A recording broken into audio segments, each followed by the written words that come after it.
ನಮಸ್ಕಾರ ವೀಕ್ಷಕರೇ, ನಾನು ಚೆನ್ನಾಗಿದ್ದೀನಿ, ನೀವು ಚೆನ್ನಾಗಿದ್ದೀರಾ ಅಂತ ಅಂದ್ಕೊಂಡಿದ್ದೀನಿ. ಇವತ್ತು ನಾನು ಹಸಿ ಚೋಡ ಬೇಯಿಸದೆ ಒಲೆ ಮೇಲೆ ಗ್ಯಾಸ್ ಮೇಲೆ ನಾವು ಇಡದೆ ಮಾಡದೆ ಸುಲಭವಾಗಿ ಸರಳವಾಗಿ ಯಾವ ಥರ ಮಾಡಬೇಕು ಅನ್ನೋದನ್ನು ರೆಸಿಪಿಯನ್ನು ನಾನು ನಿಮಗೆ ಹೇಳ್ಕೊಡ್ತಾ ಇದ್ದೀನಿ. ಅದಕ್ಕೆ ಬೇಕಾಗುವಂಥ ಸಾಮಗ್ರಿಗಳು: ಚುನ್ಮುರಿ, ಕೊತ್ತಂಬರಿ, ಈರುಳ್ಳಿಯನ್ನು ಚೆನ್ನಾಗಿ ಸಣ್ಣದಾಗಿ ಹೆಚ್ಚಿ ಇದನ್ನು ತೊಳೆದು ಇಟ್ಟಿದ್ದೀನಿ.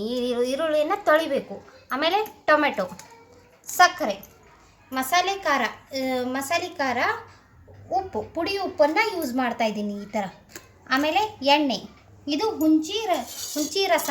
ಈ ಹುಂಚಿ ರಸ ರೆಡಿ ಮಾಡಬೇಕು ಅಂತಂದರೆ ನಾವು ಹುಣಸೆಕಾಯಿಯನ್ನು ನೆನೆಸಿ ಅದನ್ನು ಹುಳಿಯನ್ನೆಲ್ಲ ಕಿವುಚಿ ಮಾಡಿ ಆಮೇಲೆ ನಾವು ಒಲೆ ಮೇಲಿಟ್ಟು ಹುಂಚೆ ರಸವನ್ನು ಒಲೆ ಮೇಲಿಟ್ಟು ಅದಕ್ಕೆ ತಕ್ಕಷ್ಟು ಬೆಲ್ಲವನ್ನು ಹಾಕಿ ಕಾಯಿಸಿ ಆರಿಸಿ ಇದನ್ನು ಮಾಡಿದ್ದೀನಿ. ಇದು ಹುಂಚೆ ರಸ.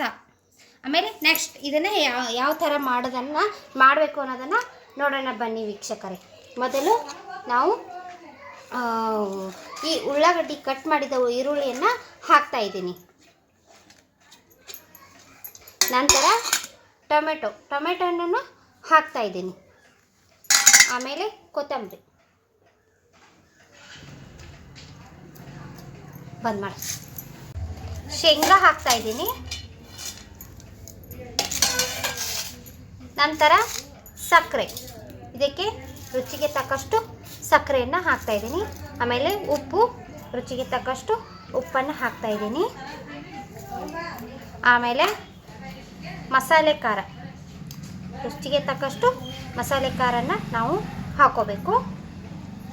ಆಮೇಲೆ ಎಣ್ಣೆ, ಹಸಿ ಎಣ್ಣೆನ ಈ ಥರ ಹಾಕ್ಕೊಂಡು ಇದನ್ನು ಎಲ್ಲ ಕೂಡಿಸಿ ಕಲಿಸ್ಬೇಕು. ಈ ಥರ ಚೆನ್ನಾಗಿ ನೋಡಿ. ಈ ಥರ ಎಲ್ಲ ಕಲಿಸಿದ ಮೇಲೆ ಹೀಗೆ ಕೂಡ್ಕೊಂಡಿದೆ. ಇವಾಗ ಒಂದು ಪ್ಲೇಟಿಗೆ ಇದನ್ನು ಸರ್ವ್ ಮಾಡ್ತಾಯಿದ್ದೀನಿ.